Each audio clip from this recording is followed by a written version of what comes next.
السلام علیکم ورحمۃ اللہ وبرکاتہ نحمدہ ونصلی علی رسولہ الکریم اما بعد فاعوذ باللہ من الشیطان الرجیم بسم اللہ الرحمن الرحیم رب اشرح لی صدری ویسر لی امری واحلل عقدۃ من لسانی یفقہوا قولی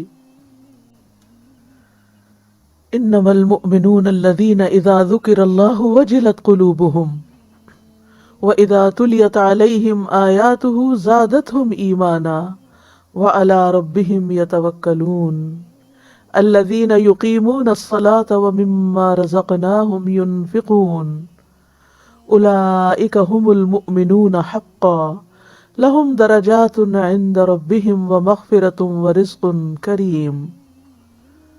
سچے مومن تو وہ ہیں کہ جب ان کے سامنے اللہ کا ذکر کیا جائے تو ان کے دل کانپ اٹھتے ہیں، اور جب اللہ کی آیات انہیں سنائی جائیں تو ان کا ایمان بڑھ جاتا ہے اور وہ اپنے رب پر بھروسہ رکھتے ہیں، جو نماز قائم کرتے ہیں اور جو کچھ مال و دولت ہم نے انہیں دے رکھا ہے اس میں سے خرچ کرتے ہیں۔ یہی سچے مومن ہیں، ان کے لیے ان کے رب کے ہاں درجات ہیں، بخشش ہے اور عزت کی روزی ہے۔ ایمان کوئی معمولی چیز نہیں ہے۔ ایمان کے ساتھ زندگی بسر کرنا اور ایمان کے بغیر زندگی بسر کرنا دو مختلف طرح کے تجربات ہیں، دو مختلف طرح کی کیفیات ہیں جو انسانوں پر گزرتی ہیں۔ حقیقی ایمان انسان کو اندر باہر سے تبدیل کر دیتا ہے، حقیقی ایمان انسان کے اندر ہلچل پیدا کر دیتا ہے۔ جن لوگوں کے اندر سچا ایمان داخل ہو جاتا ہے ان کی نگاہ بدل جاتی ہے، وہ ہر چیز میں اللہ کی قدرت تلاش کرتے ہیں، ان کے سننے کے انداز بدل جاتے ہیں، انہیں جھوٹ اور لغو سے نفرت ہو جاتی ہے، انہیں اللہ کا ذکر اندر سے تڑپا کر رکھ دیتا ہے، ان کے اندر عجب کیفیات پیدا ہو جاتی ہیں، ان کے دل کانپ اٹھتے ہیں، یقین کی ایسی کیفیت پیدا ہوتی ہے کہ زندگی کے تمام معاملات میں انہیں اپنے رب پر بھروسہ آ جاتا ہے، قرآن کی آیات سن کر ان کا ایمان بڑھ جاتا ہے، وہ عبادات کی پابندی کرتے ہیں، وہ مخلوق کی ضروریات کا خیال رکھتے ہیں۔ جو لوگ ایمان لا کر اپنے اندر باہر ایسی تبدیلی پیدا کریں، اللہ کی نگاہ میں وہی سچے مومن قرار پاتے ہیں، بدلے میں ان کے لیے بلند درجات ہیں اور عزت والا عمدہ رزق ہے۔ سورۃ الانفال کی آیت نمبر 2 سے 4 تک اس وقت آپ نے تلاوت اور اس کا معنی دیکھا۔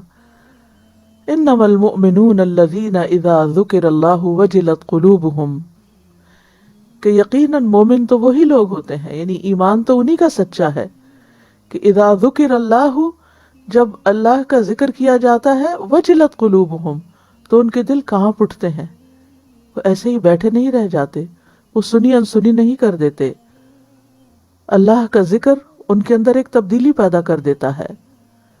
لہٰذا وہ تبدیلی کس شکل میں سامنے آتی ہے کہ جو انہیں اللہ کا حکم ملتا ہے اس پر عمل کرنے لگتے ہیں، اور جس چیز سے اللہ ان کو روکتا ہے اس کو چھوڑ دیتے ہیں۔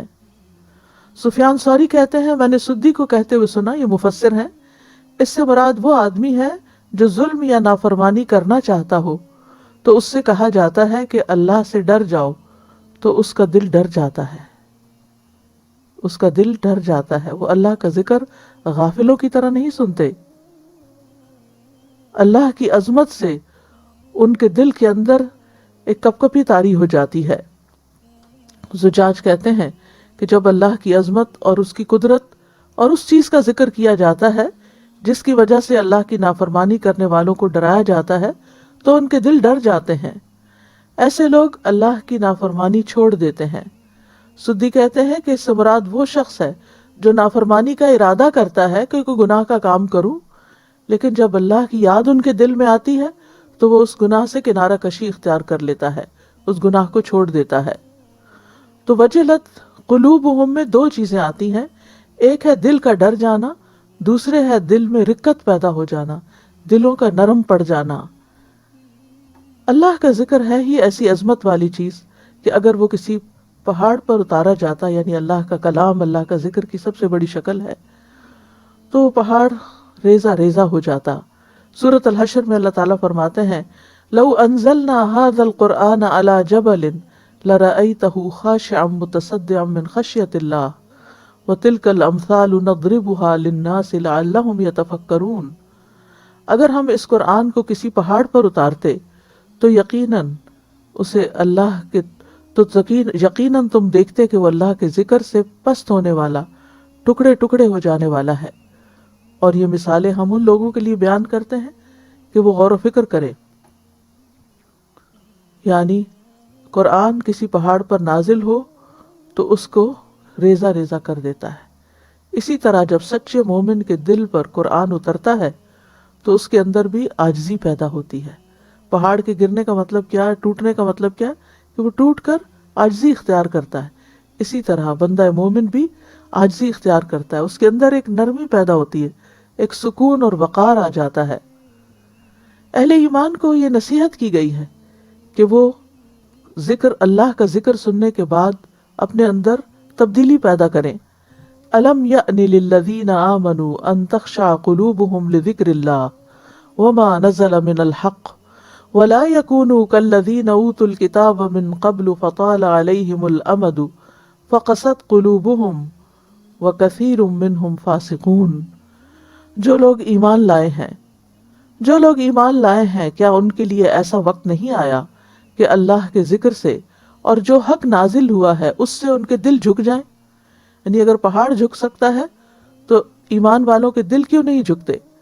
اور ان لوگوں کی طرح نہ ہو جائیں جنہیں اس سے پہلے کتاب دی گئی تھی، پھر ان پر ایک طویل مدت گزری تو ان کے دل سخت ہو گئے اور ان میں سے اکثر فاسق ہیں۔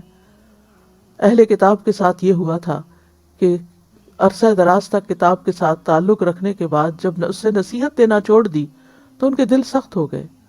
آج ہم مسلمانوں میں بھی دیکھتے ہیں کہ بہت سے لوگ قرآن حفظ کر لیتے ہیں لیکن دل کے بہت سخت ہوتے ہیں، دن رات قرآن پڑھا رہے ہوتے ہیں لیکن دلوں کے اندر کوئی نرمی نہیں ہوتی، اللہ کی خشیت نہیں ہوتی۔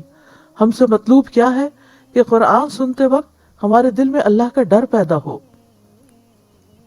اللہ کے نیک بندوں کی صفت سورۃ مریم میں کچھ یوں بیان ہوئی ہے کہ اذا تتلی علیہم آیات الرحمن خروا سجدا وبکیا، کہ جب ان پر رحمان کی آیات پڑھی جاتی تھی تو وہ سجدہ کرتے اور روتے ہوئے گر جاتے تھے۔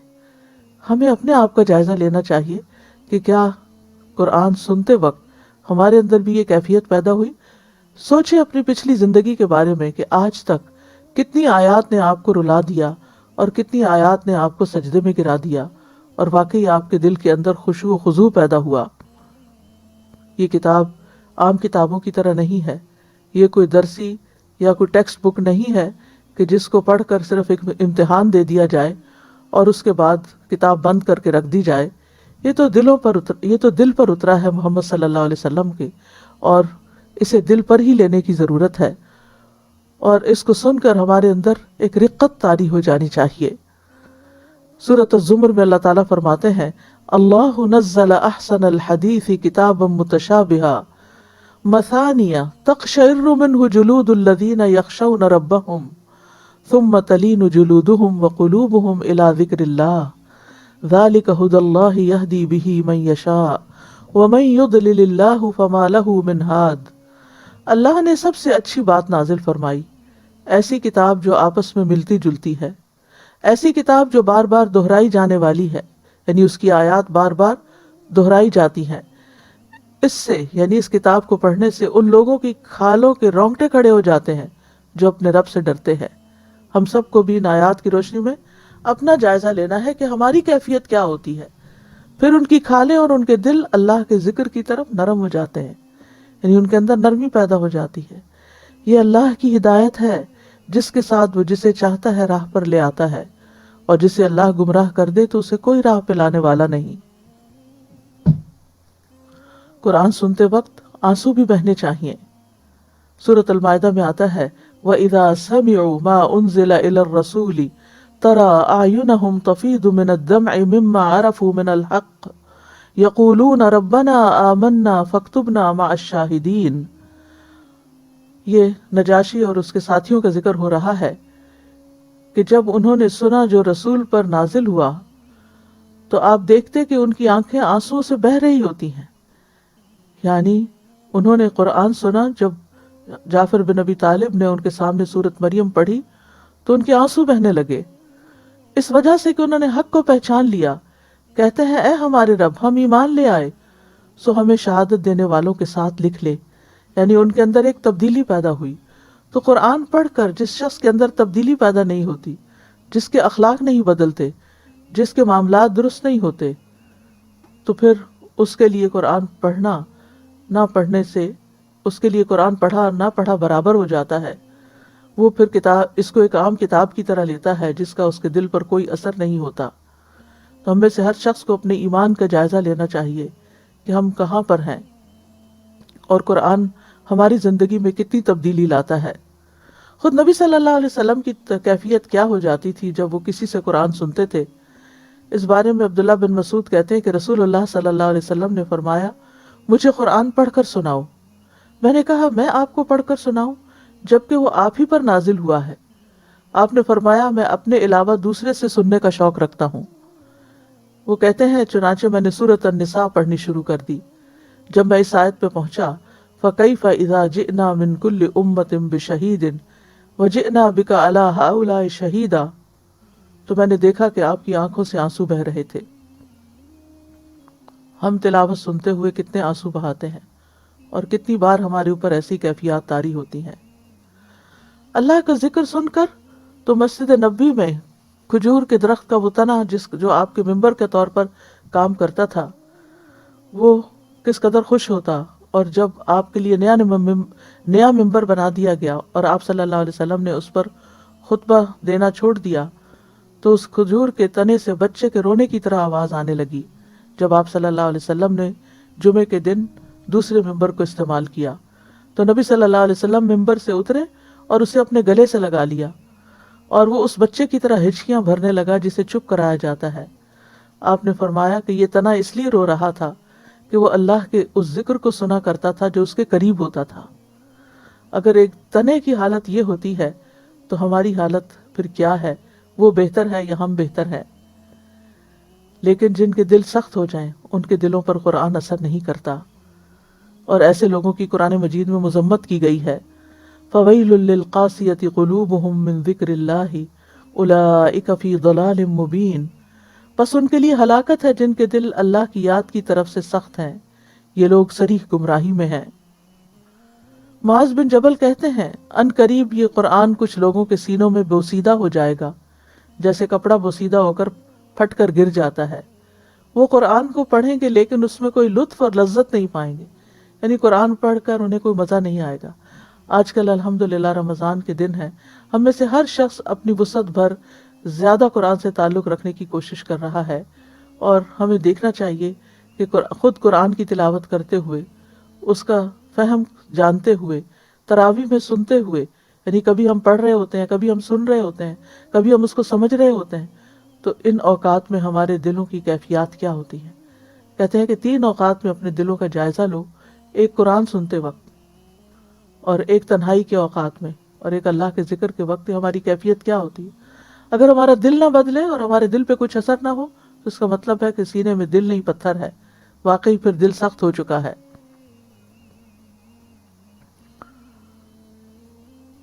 معاذ بن جبل کہتے ہیں کہ یہ لوگ قرآن سنیں گے اور کچھ لوگوں کے سینوں میں بوسیدہ ہو جائے گا جیسے کپڑا بوسیدہ ہو کر پھٹ کے گر جاتا ہے۔ وہ قرآن کو پڑھیں گے لیکن اس میں کوئی لذت نہیں پائیں گے۔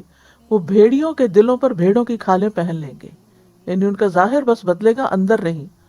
ان کا عمل طمع اور لالچ کے لیے ہوگا لیکن اس میں اللہ کا خوف نہیں ہوگا۔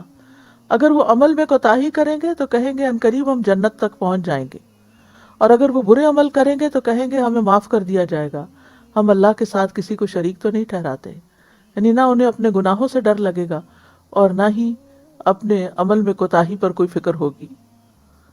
یاد رکھیے، قرآن زندہ دل انسان کے لیے ایک نصیحت ہے۔ ان ہوا الا ذکر وقرآن مبین لینذر من کان حیا، وہ تو سراسر نصیحت اور واضح قرآن کے سوا کچھ نہیں تاکہ اسے ڈرائے جو زندہ ہو، یعنی جس کا دل زندہ ہو۔ ابن قیم کہتے ہیں لوگوں کی 3 قسمیں ہیں۔ ایک وہ جس کا دل مر چکا ہے، یہ وہ شخص ہے اس کا کوئی دل ہی نہیں، اس آدمی کے حق میں آیت نصیحت نہیں بنتی، یعنی جس کا دل مر چکا ہو وہ قرآن سے نصیحت نہیں لیتا. دوسرا وہ شخص جس کا دل زندہ اور اہلیت رکھنے والا ہوتا ہے لیکن وہ تلاوت والی آیات کو کان لگا کے نہیں سنتا، بس ایسے پیسیو لسننگ ہوتی ہے، ایکٹیولی نہیں سنتا، جن کے ذریعے اللہ ان کی نشانیوں کے بارے میں خبر دیتے ہیں جو دکھائی دینے والی ہیں.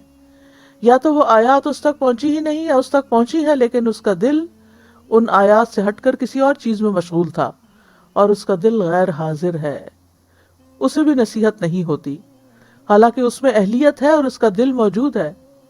اور تیسرے وہ آدمی جس کا دل ابھی زندہ ہے اور وہ اہلیت بھی رکھتا ہے، جب اس پر آیات کی تلاوت کی جاتی ہے تو وہ اپنا کان لگاتا ہے، اپنے کانوں کو اس طرف ڈال دیتا ہے، یعنی توجہ سے سنتا ہے اور اپنے دل کو حاضر کرتا ہے، اور جو کچھ وہ سن رہا ہے اس کے فہم کے علاوہ وہ اپنے دل کو کہیں اور مشغول نہیں کرتا، یعنی وہ پوری توجہ سے پھر بات کو سنتا ہے، اس کا دل بھی حاضر ہے اور یہ شخص کان بھی لگائے ہوئے ہے. اس قسم کے لوگ وہ ہیں جو ان آیات سے بھی فائدہ حاصل کرتے ہیں جو تلاوت کی جاتی ہیں، اور ان آیات سے بھی فائدہ حاصل کرتے ہیں جو مشاہدے سے تعلق رکھتی ہیں، جیسے آسمان، پہاڑ وغیرہ. وَإِذَا تُلِيَتْ عَلَيْهِمْ آيَاتُهُ زَادَتْهُمْ ایمانا، اور جب ان پر اس کی آیات پڑھی جاتی ہیں تو ان کا ایمان بڑھ جاتا ہے. یعنی وہ اس کا ایک مطلب ہے کہ وہ تصدیق کو بڑھا دیتی ہیں، کہ وہ اللہ کی باتوں کو سچ سمجھنے لگتا ہے. دوسرا معنی کیا گیا وہ خوف کو بڑھا دیتی ہیں، یعنی ایمان بڑھتا ہے تو ان کی خشیت بھی اتنی ہی بڑھتی ہے. تو یاد رکھیے کہ قرآن میں غور و فکر کرنے سے ایمان بڑھتا ہے، اور جب ایمان بڑھتا ہے تو پھر انسان کے اندر خشیت بھی بڑھتی ہے. تو تدبر جو ہے یعنی غور و فکر کرنا، اپنے دلوں کو حاضر کرنا، یہ سبب بنتا ہے ایمان بڑھانے کا، کیونکہ تدبر دل کے اعمال میں سے ہے، اور تدبر ایسے معنی واضح کر دیتا ہے جس سے وہ پہلے ناواقف ہوتے ہیں، یا جو کچھ وہ بھول چکے ہوتے ہیں انہیں یاد آ جاتا ہے. یا یہ غور و فکر ان کے دلوں میں نیکی کی رغبت اور اپنے رب کی کرامت کا شوق پیدا کر دیتا ہے. یا یہ تدبر اللہ کے عذابوں سے خوف یا اس کی نافرمانیوں سے باز آ جانے کے عمل کو پیدا کر دیتا ہے، اور ان سب چیزوں سے ایمان بڑھ جاتا ہے. اور ایمان بڑھنے کے نتیجے میں وَعَلَىٰ رَبِّهِمْ يَتَوَكَّلُونَ، وہ اپنے رب پر توکل کرتے ہیں، بھروسہ کرتے ہیں. یعنی دنیا کی جن مشکلات، مصائب، سختیوں کے بارے میں ان کو خوف لاحق ہوتا ہے، وہ ان کے بارے میں اللہ پر بھروسہ کرتے ہیں. اپنے وہ اعمال جن کے بارے میں وہ آخرت میں ثواب کی امید رکھتے ہیں، ان کے بارے میں وہ اللہ پر بھروسہ کرتے ہیں. یعنی دنیا کے معاملات میں بھی اور آخرت کے معاملات میں بھی ان کا بھروسہ اپنی ذات پہ نہیں ہوتا، اپنے کمال پہ نہیں ہوتا، بلکہ اللہ کی ذات پر بھروسہ کرتے ہیں. یعنی دنیا اور آخرت کے فائدوں کے حصول یا نقصانات سے بچنے کے لیے یا نقصانات کو دور کرنے کے لیے وہ اپنے رب پر جو توکل کرتے ہیں انہیں پورا اعتماد اور یقین ہوتا ہے کہ اللہ تعالیٰ ان کا یہ کام ضرور کر دے گا. کون ہے یہ توکل کرنے والے؟ الذین یقیمون الصلاۃ ومما رزقناہم ینفقون، یہ وہ لوگ ہیں جو نماز قائم کرتے ہیں اور اس میں سے جو ہم نے انہیں رزق دیا وہ خرچ کرتے ہیں. یعنی چاہے فرض نماز ہو یا نفلی نماز ہو، اس نماز کو اس کے ظاہری اور باطنی اعمال، مثلا دل کی حاضری، دل کے خشوع کے ساتھ جو کہ نماز کا مغز ہے، اس کے ساتھ قائم کرتے ہیں. اقامت صلاۃ میں یعنی دل کی حضوری بھی شامل ہے. اور وَمِمَّا رَزَقْنَاهُمْ يُنْفِقُونَ، یعنی وہ نفقات واجبہ مثلا زکوٰۃ، کفارہ، بیوی بچوں، اقارب اور غلاموں پر خرچ کرتے ہیں، اور نفقات مستحبہ میں مثلا بھلائی کے تمام راستوں میں صدقہ کرتے ہیں. اور یہ دونوں صیغے جو ہیں یہاں پر یقیمون اور ینفقون کا لفظ آیا ہے جو مضارع کے صیغے ہیں، اس میں اقامت صلاۃ اور انفاق کے بارے میں یعنی بار بار کرنے کا معنی بھی ملتا ہے، یعنی کرتے رہتے ہیں. یعنی وہ یہ نہیں کہ ایک دفعہ کیا پھر چھوڑ دیتے ہیں، بلکہ وہ کرتے ہیں. اولئک ھم المؤمنون حقا، یہی لوگ سچے مومن ہیں، پکے مومن ہیں، یعنی جن کے دلوں میں کوئی شک نہیں، ان کے اندر منافقوں والا ایمان نہیں بلکہ یقینی ایمان ہے. لہم درجات عند ربہم ومغفرۃ ورزق کریم، ان کے لیے ان کے رب کے پاس بلند منزلیں ہیں، اور یہ ہر ایک کی منزل الگ ہے کیونکہ ہر ایک کے ایمان کا درجہ اور نمازوں کا اور صدقہ خیرات کا فرق ہے. لہم درجات عند ربہم، عطا کہتے ہیں کہ وہ جنت کے درجات پر اپنے عمل کے اعتبار سے چڑھیں گے، جس کا جو عمل ہوگا اس کے مطابق اس کو درجہ دیا جائے گا۔ ورزق کریم، یہ وہ رزق ہے جو ان کے لیے جنت میں تیار کیا گیا ہے۔ تو اس آیت میں بیسیکلی ایمان کی تفصیل ہمیں مل رہی ہے۔ ایمان جو ہے اس کے 3 ارکان ہیں: دل سے اعتقاد رکھنا، زبان سے اقرار کرنا، اور ارکان سے یعنی اعضاء سے عمل کرنا۔ تو اس میں 3 چیزیں شامل ہیں: دل، زبان اور سارا جسم۔ جب تک یہ تینوں شرائط پوری نہ ہوں تو ایمان مکمل نہیں ہوتا۔ تو اس میں آپ دیکھیے کہ ان لوگوں کے اندر یعنی دل کا اعتقاد بھی تھا، توکل اور ایمان میں اضافے کی بات ہوئی، زبان کا عمل بھی تھا، اللہ کا ذکر اور قرآن کی تلاوت، اور اعضاء کا عمل یعنی اقامت صلاۃ اور رزق کا انفاق، یعنی ایمان کی جو تینوں شرائط ہیں ان سچے مومنوں میں پوری ہوتی ہیں۔ ایمان کا لفظی معنی لغت میں تصدیق اور اقرار کرنا ہوتا ہے، اور اصطلاحی معنی ہوتا ہے دل میں عقیدہ رکھنا، زبان کے ساتھ اقرار کرنا اور اعضاء کے ساتھ عمل کرنا۔ مؤمن کا لفظ جو ہے اسم فاعل ہے، یہ اس شخص کے لیے بولا جاتا ہے جو ایمان کی صفت سے متصف ہو، اور اس لیے اس بات کی طرف اشارہ کرنا مناسب ہوگا کہ لغت میں مومن کا لفظ 3 لغوی بنیادی معنوں کی طرف لوٹتا ہے۔ نمبر 1 امن والا، اور امن خوف کے بالمقابل ہے۔ الذین آمنوا ولم یلبسوا ایمانہم بظلم اولئک لہم الامن وہم مہتدون، وہ لوگ جو ایمان لائے اور انہوں نے اپنے ایمان کو کسی بڑے ظلم یعنی شرک کے ساتھ نہیں ملایا، یہی لوگ ہیں جن کے لیے امن ہے اور وہی ہدایت پانے والے ہیں۔ یعنی اگر کوئی شخص ایمان لاتا ہے تو وہ امن میں آ جاتا ہے۔ دوسرا ہے تصدیق کرنا، جو تکذیب کے بالمقابل ہے۔ اس کی مثال قرآن پاک میں ہے وَمَا أَنْتَ بِمُؤْمِنٍ لَنَا وَلَوْ كُنَّا صَادِقِينَ، سورۃ یوسف آیت نمبر 17 میں آتا ہے، اور تو ہرگز ہمارا اعتبار کرنے والا نہیں خواہ ہم سچے ہوں۔ تو اس لیے تصدیق کا مطلب سچ ماننا۔ اور تیسرے ہے امین، امانت دار ہونا خیانت کار ہونے کے برعکس ہے،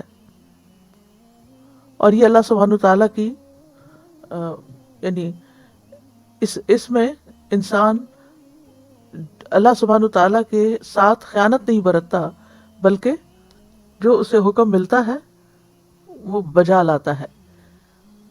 پھر اسی طرح ایمان کے ساتھ ساتھ اسلام کا لفظ بھی استعمال کیا جاتا ہے۔ حدیث جبریل سے ہمیں پتہ چلتا ہے کہ اسلام عبادات کے ساتھ مکمل ہوتا ہے، اور ایمان جو ہے اس کے ارکان مختلف ہیں، یعنی اللہ پر ایمان، رسولوں پر ایمان، کتابوں پر، فرشتوں پر وغیرہ وغیرہ۔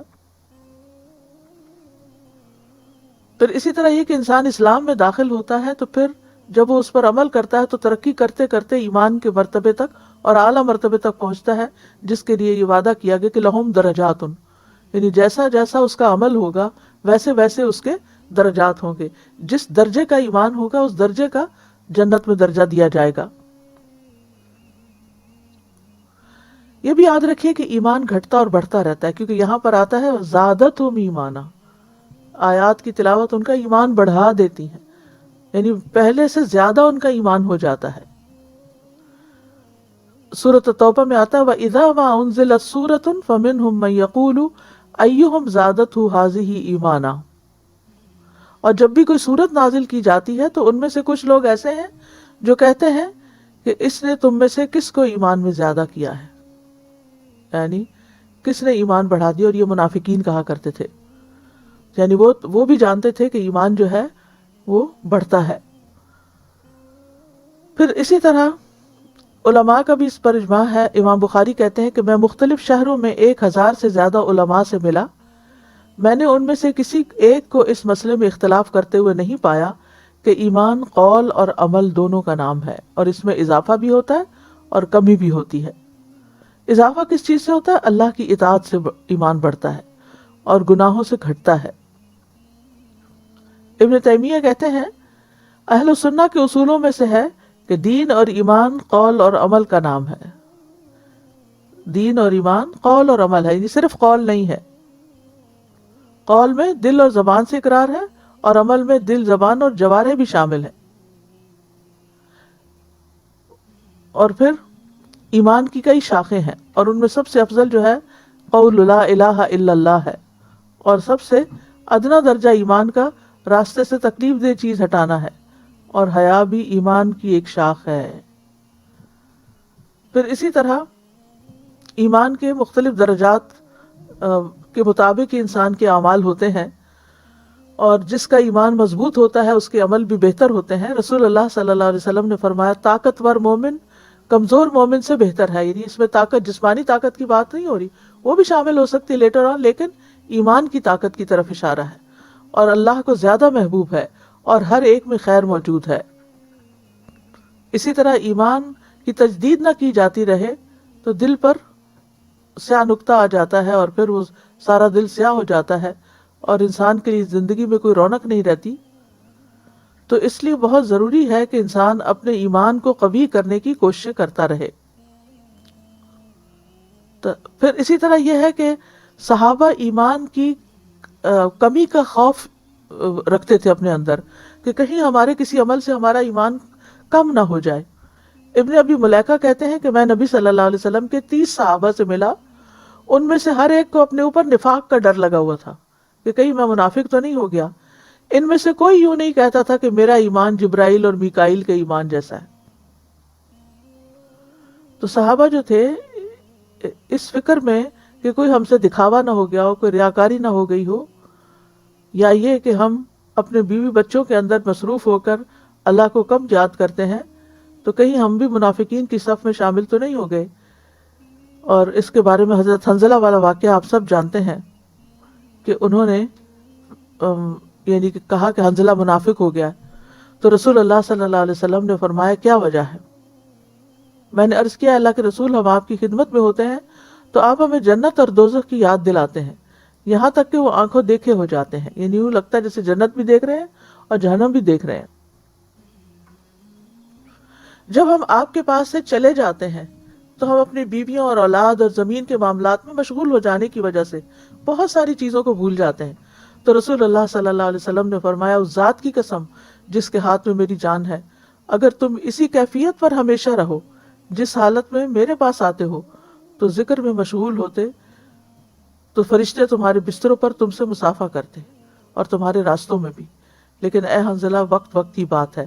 یعنی obviously قرآن پڑھنے پڑھانے والی مجلس میں ایمان زیادہ ہوتا ہے، بڑھتا ہے، اور جب انسان اپنے گھر میں ہوتا ہے بیوی بچوں میں تو کبھی کسی کی طرف سے کوئی بات اچھی نہیں لگتی، کبھی کسی کی کوئی بات چبھ جاتی ہے، انسان بعض اوقات ان کے ساتھ معاملہ کرتے ہوئے یعنی اپنی آخرت تک کو بھول جاتا ہے. تو ایسے میں پھر اس کا ایمان کمزور پڑ جاتا ہے. تو اس کے لیے بھی یہی ایڈوائس ہے کہ بار بار پھر اپنے ایمان کو بڑھاتا رہے. یاد رکھیے ایمان سب سے افضل عمل ہے. مومن اور غیر مومن برابر نہیں ہو سکتے. سورۃ السجدہ میں آتا ہے افمن کان مؤمنا کمن کان فاسقا لا یستوون. تو کیا وہ شخص جو مومن ہو وہ اس کی طرح ہے جو نافرمان ہو؟ یہ دونوں برابر نہیں ہو سکتے. یعنی ایمان لانے والا اور نہ لانے والا ایک جیسے نہیں ہوتے.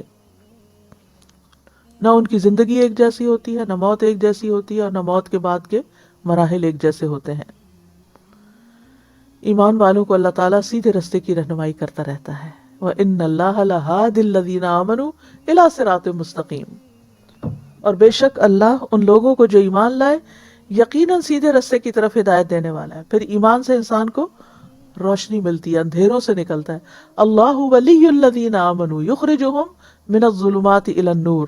اللہ ان لوگوں کا دوست ہے جو ایمان لائے، وہ انہیں اندھیروں سے نکال کر روشنی کی طرف لے آتا ہے. حیات طیبہ ملتی ہے، عمدہ زندگی ملتی ہے. من عمل صالحا من ذکر او انثی وهو مؤمن فلنحیینہ حیاتا طیبہ ولنجزینہم اجرہم باحسن ما کانوا یعملون. جو شخص بھی نیک عمل کرے، خواہ مرد ہو یا عورت، بشرطے کہ وہ مومن ہو، تو ہم اسے پاکیزہ زندگی بسر کرائیں گے، اور آخرت میں ان کے بہترین اعمال کے مطابق انہیں ان کا اجر عطا کریں گے. پھر اسی طرح پھر اسی طرح دنیا اور آخرت میں ثابت قدمی نصیب ہوتی ہے. یثبت اللہ الذین آمنوا بالقول الثابت فی الحیات الدنیا وفی الآخرہ. جو لوگ ایمان لائے انہیں اللہ قول ثابت یعنی کلمہ طیبہ سے دنیا کی زندگی میں بھی ثابت قدم رکھتا ہے اور آخرت میں بھی رکھے گا. یعنی استقامت اسی سے ملتی ہے، اللہ کا ساتھ ملتا ہے. وَأَنَّ اللَّهَ مَعَ الْمُؤْمِنِينَ، اللہ کا فضل ملتا ہے. وَاللَّهُ ذُو فَضْلٍ عَلَى الْمُؤْمِنِينَ، بلا شبہ یقیناً اللہ بڑے فضل والا ہے مومنوں پر، اور اللہ مومنوں پر بڑے فضل والا ہے. بندوں کی محبت ملتی ہے. ان الذین آمنوا وعملوا الصالحات سیجعل لهم الرحمن ودا. یقیناً جو لوگ ایمان لائے ہیں اور وہ اچھے کام کر رہے ہیں، اللہ ان کے لیے لوگوں کے دلوں میں ضرور محبت پیدا کر دے گا. دنیا اور آخرت میں ایسے لوگوں کو خوشخبریاں ملتی ہیں. الذین آمنوا وکانوا یتقون لہم البشری فی الحیات الدنیا وفی الآخرہ. جو لوگ ایمان لائے اور اللہ سے ڈرتے رہتے ہیں ان کے لیے دنیا میں بھی خوشخبری ہے اور آخرت میں بھی. پھر اسی طرح انسان مصیبتوں سے نکل آتا ہے، اس کو مصائب سے نجات ملتی ہے. ثم ننجی رسلنا والذین آمنوا کذالک حقا علینا ننجی المؤمنین. پھر ہم اپنے رسولوں کو نجات دیتے ہیں اور ان کو بھی جو ایمان لائے، اسی طرح ہم پر حق ہے کہ ہم مومنوں کو نجات بخشیں. پھر شیطان سے حفاظت ملتی ہے. انہ لیس لہ سلطان علی الذین آمنوا وعلی ربہم یتوکلون. اس شیطان کا ان لوگوں پر کوئی بس نہیں چلتا جو ایمان لائے اور اپنے رب پر بھروسہ کرتے ہیں. پھر اسی طرح انسان کو اچھائی برائی کی پہچان ہوتی ہے اس ایمان کے نور کی وجہ سے جو انسان کے سینے میں ہوتا ہے. ایمان کی وجہ سے گناہوں کی بخشش ملتی ہے. ایمان کی بدولت ہی جنت میں داخلہ ملتا ہے، کیونکہ جنت میں صرف ایمان والے ہی داخل ہو سکیں گے. وَإِذَا تُلِيَتْ عَلَيْهِمْ آيَاتُهُ زَادَتْهُمْ ایمانا، اور جب ان پر اس کی آیات پڑھی جاتی ہیں تو وہ ان کے ایمان میں اضافہ کر دیتی ہیں. تو یاد رکھیے کہ قرآن کی آیات ایمان بڑھانے کا ذریعہ بنتی ہیں اگر انسان کے اندر نرمی ہو، انسان کے اندر سننے کا جذبہ ہو. افسوس یہ کہ اب ہماری زندگی میں ہماری زندگیوں میں پہلے سے کہیں زیادہ ڈسٹریکشنز ہو گئی ہیں. جب فون نہیں تھے اور خاص طور پر ہر وقت ہاتھوں میں نہیں تھے، تو اس وقت انسان اگر قرآن پڑھنے لگتا تھا تو کسی کو یہ خیال نہیں آتا تھا کہ اٹھ کے قرآن پڑھتے چھوڑ کر فون اٹینڈ کرے. کہتے تھے اچھا بعد میں کال کر لیں گے. لیکن اس وقت ساتھ موبائل ہے، ساتھ قرآن ہے، تھوڑا سا ادھر پڑھ رہے ہیں، تھوڑا سا ادھر دیکھ رہے ہیں. تو یہ کس چیز کی علامت ہے کہ قرآن ان کے دلوں پر کوئی اثر نہیں کرتا، ان کے دل کہیں اور ہی مگن ہیں، کہیں اور ہی کی فکریں ہیں. تو ایمان کو بڑھانے والے اسباب جو ہیں ان میں سب سے پہلی چیز اللہ کی معرفت ہے، اور اللہ کی معرفت علم سے ہوتی ہے. علم سے اللہ کی پہچان ہوتی ہے، اور اللہ کے بارے میں جتنی پہچان ہوگی اتنا ہی ایمان بڑھے گا. یعنی یہ معرفت ایمان میں اضافے کا باعث بنتی ہے. اور اس معرفت کے لیے اللہ تعالیٰ کے ناموں کو جاننا، پڑھنا، اور اللہ تعالیٰ کی توحید ربوبیت، الوہیت، توحید اسماء و صفات کو جاننا، یہ بہت ضروری ہے. امام ابن تیمیہ کہتے ہیں جو اللہ کے ناموں کو معلوم کر کے ان کے معنی کو سمجھ کر ان پر ایمان لائے تو اس کا ایمان اس آدمی کی نسبت زیادہ کامل ہوگا جو ان ناموں کو نہیں پہچانتا. وہ مجمل طریقے پر صرف ان پر ایمان رکھتا ہے، یعنی بس وہ صرف ظاہری ایمان رکھتا ہے، حقیقت میں اس کے اندر وہ تبدیلی نہیں آتی جو آنی چاہیے. پھر دوسری چیز ہے اخلاص. یعنی ایمان کب بڑھتا ہے؟ جب انسان ہر کام اللہ کی خاطر کرتا ہے اور اللہ سبحانہ تعالیٰ ہی کی طرف بڑھتا ہے، یعنی جاتا ہے. پھر اسی طرح تیسری چیز ہے نبی صلی اللہ علیہ وسلم کی اطاعت. قرآن مجید میں اللہ تعالیٰ فرماتے ہیں قُلْ إِن كُنتُمْ تُحِبُّونَ اللَّهَ فَاتَّبِعُونِي يُحْبِبْكُمُ اللَّهُ. آپ کہہ دیجئے کہ اگر تم اللہ سے محبت رکھتے ہو تو میری پیروی کرو، اللہ تم سے محبت کرنے لگے گا. یعنی نبی صلی اللہ علیہ وسلم ہی وہ ہستی ہیں جنہوں نے صحیح معنوں میں ہمیں اللہ سبحانہ تعالیٰ کی پہچان کروائی ہے. اور ہم جو جو آپ کی باتیں مانتے جائیں گے آپ ہمیں اللہ سبحانہ تعالیٰ کے اور قریب کر دیں گے۔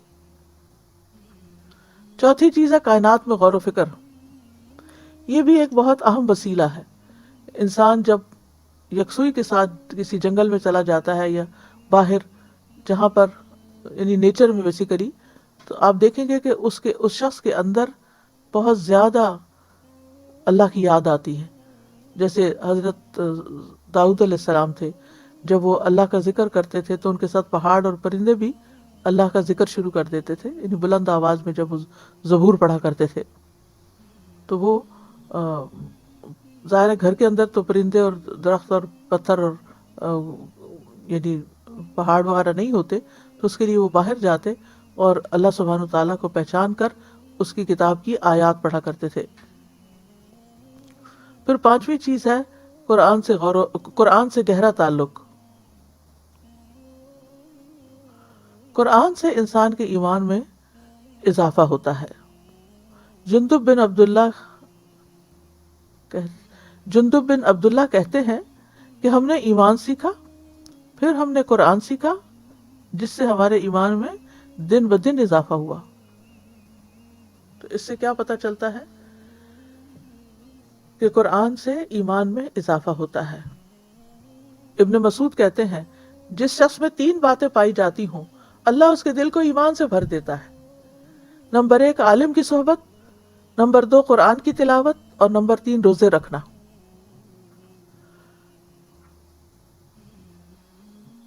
شیخ سعدی کہتے ہیں کہ وَإِذَا تُلِيَتْ عَلَيْهِمْ آيَاتُهُ میں وَإِذَا تُلِيَتْ عَلَيْهِمْ آيَاتُهُ زَادَتْهُمْ ایمانا، اس کی وجہ یہ ہے کہ وہ اللہ کی آیات کو حضور قلب کے ساتھ غور سے سنتے ہیں تاکہ وہ اس میں غور و فکر کریں، جس سے ان کے ایمان میں اضافہ ہو، کیونکہ تدبر دل کے اعمال میں سے ہے۔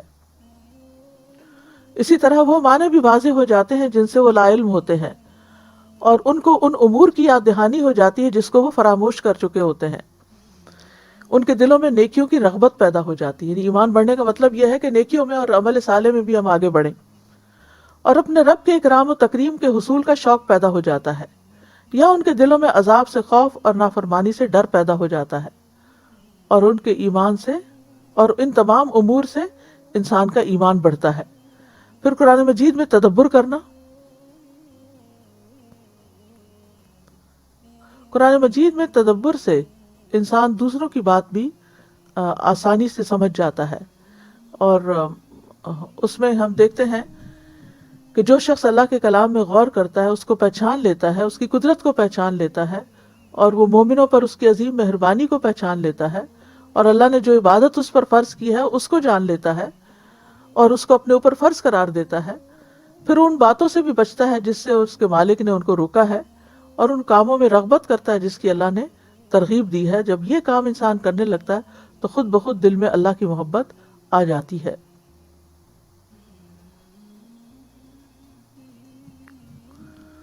پھر اسی طرح یہ ہے کہ قرآن اگر پڑھنا ہو تو پھر اس کے لیے بہتر یہی ہے کہ جو رولز کے پارے وغیرہ ہیں ان کے ساتھ اس کو پڑھے، تاکہ اچھی طرح درست طریقے سے اس کی ادائیگی ہو، اور عمل کے لیے سیکھے، اور اسی طرح خاموشی کے ساتھ سنے اور غور کرے، یعنی سنتے وقت بھی۔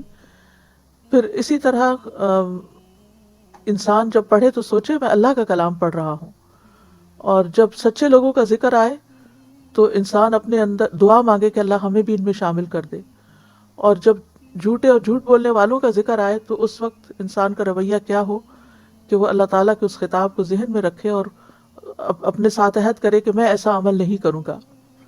پھر یہ ہے کہ قرآن کی بدولت انسان کو اللہ کا قرب بھی ملتا ہے، اللہ کی محبت ملتی ہے، اللہ کی رحمت آتی ہے۔ پھر نیک اعمال کی حرص انسان کے اندر پیدا ہونے لگتی ہے، یعنی ایمان بڑھنے کا تقاضا کیا ہے۔ لیکن یاد رکھیے یہ درست طریقے سے آپ قرات کریں گے یا اچھی قرات سنیں گے یا اس کے معنی کو سمجھیں گے تو تبھی دل کے اندر یہ کیفیت پیدا ہوگی۔ انسان کے فرائض بہتر ہونے لگتے ہیں، فرائض سے زیادہ وہ نوافل کی طرف چل پڑتا ہے۔ پھر اسی طرح اس کی زندگی کے اندر کچھ اور تبدیلیاں بھی آتی ہیں، اس کو پاکیزگی سے محبت ہوتی ہے، صاف ستھرا رہنے لگتا ہے۔ طہارت کا اہتمام کرتا ہے، سادگی اختیار کرتا ہے، لوگوں کی اچھائیوں کو یاد رکھتا ہے، کم گفتگو کرتا ہے، مشکلات میں صبر کرتا ہے، اپنے بھائی کے لیے وہی پسند کرتا ہے جو اپنے لیے، پھر پڑوسی کا خیال رکھتا ہے، جھوٹ چھوڑ دیتا ہے. اور کچھ کام ایسے ہیں کہ جو انسان کے ایمان کو گھٹا دیتے ہیں، جیسے غفلت، دنیا میں مگن ہونا، دنیا کو آخرت پر ترجیح دینا، یعنی مال کی محبت میں اضافہ ہونا اور اس کی وجہ سے دین کے کاموں میں غفلت برتنا، ذکر سے روگردانی کرنا، یہ بھی انسان کے ایمان کو کمزور کرتا ہے. اور گناہ اور نافرمانیاں جو ہیں وہ بھی ایمان کم کر دیتی ہیں. چوری، زنا، شراب نوشی، پھر فضول کاموں میں مشغول ہونا، خواہش پرست لوگوں کی مجلس میں بیٹھنا، یہ ساری چیزیں جو ہیں انسان کے ایمان میں کمی پیدا کر دیتی ہیں. تو ہمیں اللہ تعالیٰ سے دعا کرنی چاہیے کہ وہ ہمارے دلوں کے اندر ایمان کو مزین کر دے. اللہم حبب الینا الایمان وزینہ فی قلوبنا وکرہ الینا الکفر والفسوق والعصیان واجعلنا من الراشدین. اللہم توفنا مسلمین واحینا مسلمین والحقنا بالصالحین غیر خزایا ولا مفتونین. آمین. اے اللہ ہم ایمان کو ہمارے لیے محبوب بنا دے، یعنی ہمیں ایمان کی محبت دے دے اور اسے ہمارے دلوں میں مزین کر دے، یعنی سجا دے، اور کفر، فسق اور عصیان کو ہمارے لیے ناپسندیدہ بنا دے اور ہمیں سیدھی راہ پر چلنے والا بنا دے. اے اللہ ہمیں مسلمان ہی رکھ کر فوت کرنا اور مسلمان ہی بنا کر زندہ رکھنا، اور ہمیں صالحین سے ملا دے اس حال میں کہ نہ ہماری رسوائی ہو اور نہ ہم فتنے میں پڑیں. اسی طرح ایک اور دعا ہے سنن نسائی کی، اللہم زیننا بزینت الایمان وجعلنا ہداۃ مہتدین. اے اللہ ہمیں ایمان کی زینت سے مزین کر دے اور ہمیں ہدایت یافتہ لوگوں کا رہنما بنا دے. پھر اسی طرح اپنے ایمان کا جائزہ لیتے رہنا چاہیے، یعنی کرنے کے کام کیا ہے، اپنے ایمان کا جائزہ لیتے رہیں. قرآن سے پڑھنے، سمجھنے، غور و فکر کرنے کا تعلق قائم رکھیں، اس کے ساتھ دن اور رات کی گھڑیوں میں قیام کریں، قرآن میں تدبر کریں، اس کے ذریعے اپنے اخلاق کو درست کریں، خواہشات کے پیچھے نہ چلیں. اور جہاں اللہ سبحانہ و تعالیٰ قرآن میں کوئی نصیحت کرے، کوئی کرنے کا کام ہو تو اس کے اوپر ہم عمل کر لیں. اور رمضان تو ہے ہی شہر الذکر، شہر القرآن، شہر الصدقہ، لہٰذا صدقہ جاریہ کی جو کمپین الہدا کی طرف سے شروع ہو رہی ہے اس میں بھی اپنا حصہ ڈالیں تاکہ تعلیم کا کام جو ہے وہ زیادہ سے زیادہ آگے بڑھے. اللہ سبحانہ وتعالی ہمیں عمل کرنے کی توفیق عطا فرمائے. وآخر دعوانا ان الحمد للہ رب العالمین. سبحانک اللہم وبحمدک اشہد ان لا الہ الا انت استغفرک واتوب الیک. السلام علیکم ورحمۃ اللہ وبرکاتہ.